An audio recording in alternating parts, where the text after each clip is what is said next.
Hi, welcome back to class. I am Viola. If you're new to my channel, welcome. I am so glad to meet you. Alright, so today we are talking about psychology in the workplace. And I would like you to know that whether you are a manager, an employee, a freelancer, or a business owner, you are dealing with human beings every single day. And wherever there are human beings, there is psychology.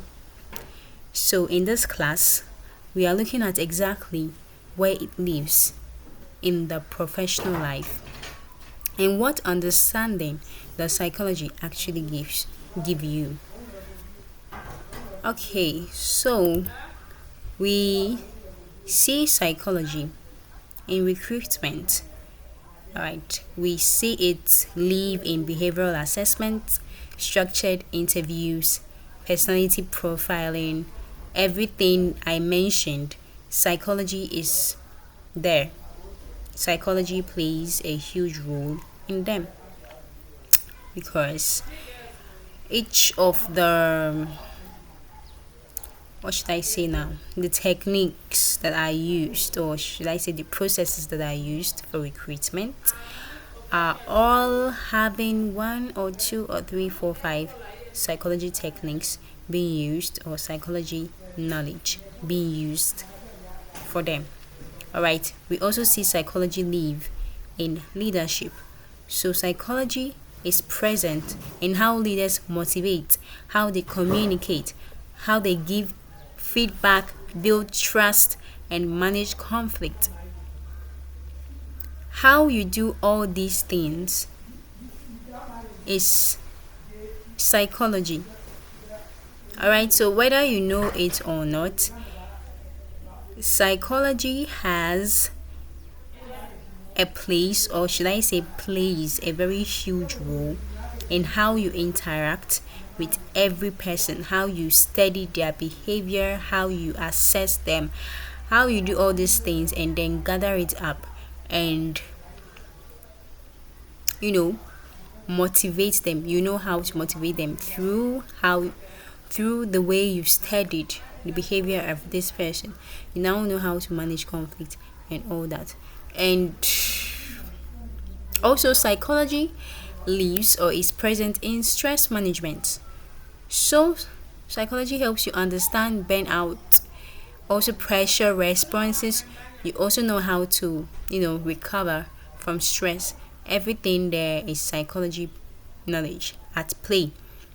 Also, psychology lives in team dynamics. So, why do some teams outperform others with the same results and resources? Why does conflict emerge? How is collaboration built? Everything that I just mentioned and how they are done is psychology at play. So what does psychology help professionals do? Understanding psychology in the workplace gives you four specific capabilities, and that's number one, you understand why colleagues behave the way they do, especially under pressure. So, you are here, you're a psychology student, and you have studied psychology, you have studied principles, you have studied techniques, you've studied different kinds of theories that explain behavior and all that, which we are going to do in the later classes. You've understood all these things. This would make you or help you understand why a colleague behaves the way they do, which would be great. All right. So now you don't have to really get upset or be surprised and all that. So psychology also help you communicate in ways that actually land, that actually makes the person feel seen, that makes the person feel understood. Okay, not just ways that feel right to you.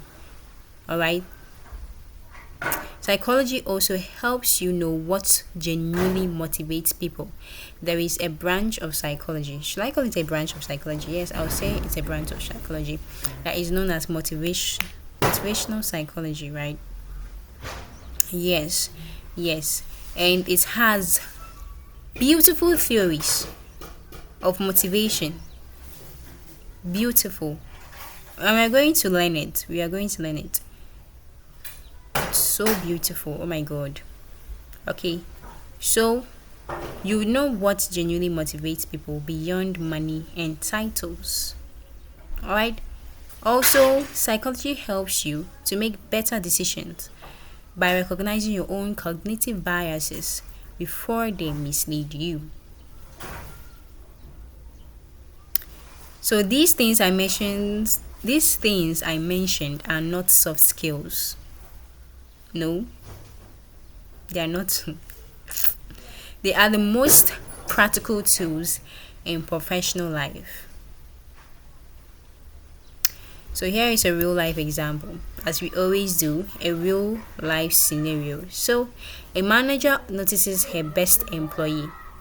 Emphasis on the best, alright, has become quiet and withdrawn. Their output has dropped. The eye contact made is avoided, they avoid any kind of eye contact. You've noticed it as a manager. And also the employee leaves so early.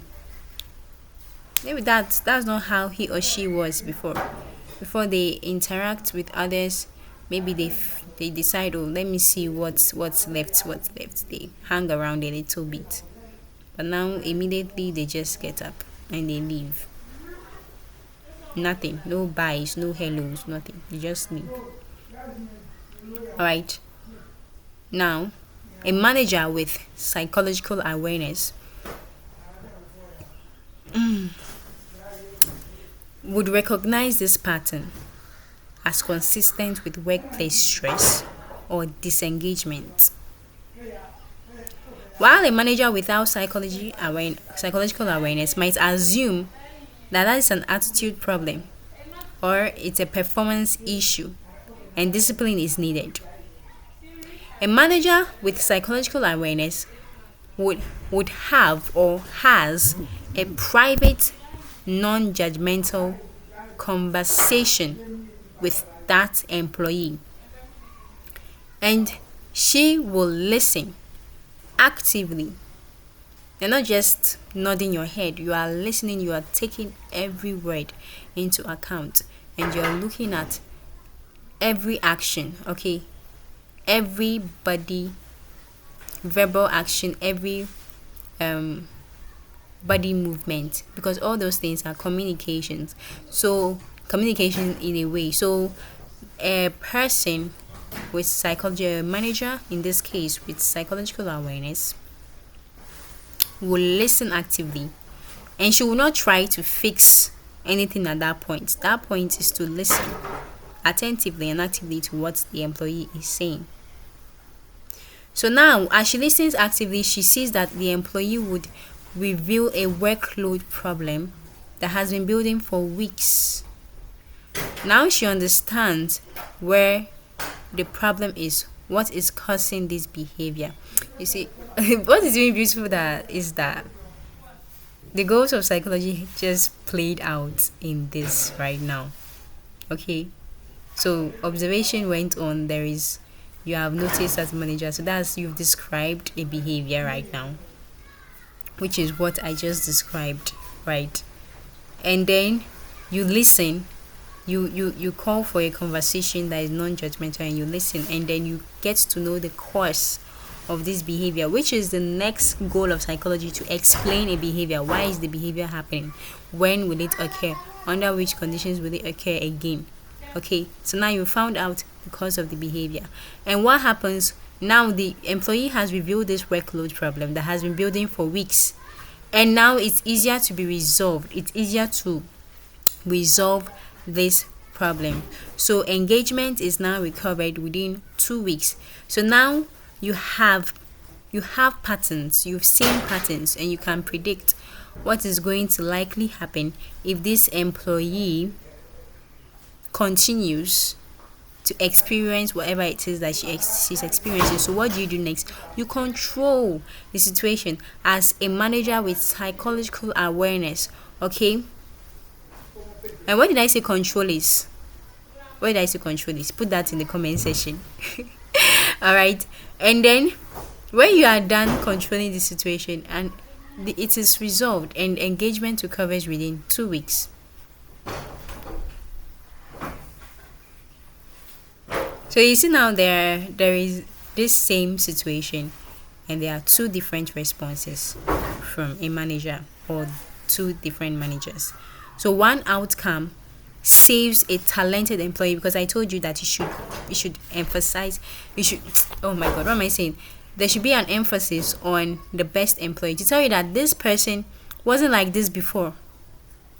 They were the best. They were doing everything right. Okay.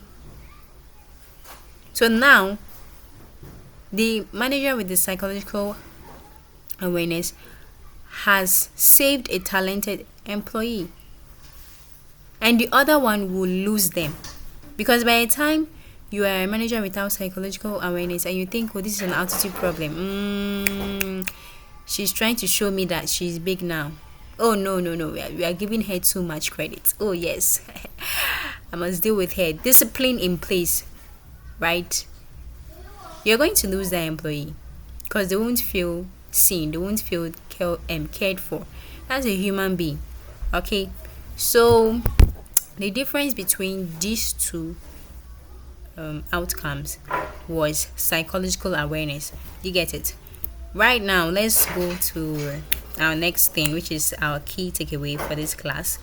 So we have 3 key takeaways. Number 1, psychology is embedded in every professional environment, whether you notice it or not, whether it is acknowledged or not. Number 2, professionals who understand psychology. This is really important. Professionals who understand psychology lead better, communicate better, and make better decisions. Number 3, you do not need a psychology degree to use this knowledge. You just need to learn it. And who do you need to learn it from? Me. Or you can learn it by yourself. You're free. And after all, my videos are short foundational knowledge videos. I might not be able to capture every beautiful thing about psychology, but my video is enough to whet your appetite. It's enough to spark your curiosity. So you can go ahead and even use your research tools. You can go ahead and search about it, like everything you've learned. You can search about it more. You can read more about it. You can find more examples on it and all that. Okay. So in our next episode or in our next class, we are going to talk about 5 reasons to study psychology. Because I know you may be thinking, why should I say what at all is it about? Why should I study it? Okay. Is it my field? Is it my course? Is it my this? Why should I study psychology at all? So in that next video, I'm going to give you 5 solid reasons to study psychology, even if it's not your field. All right. So I'll see you in the next class. Bye.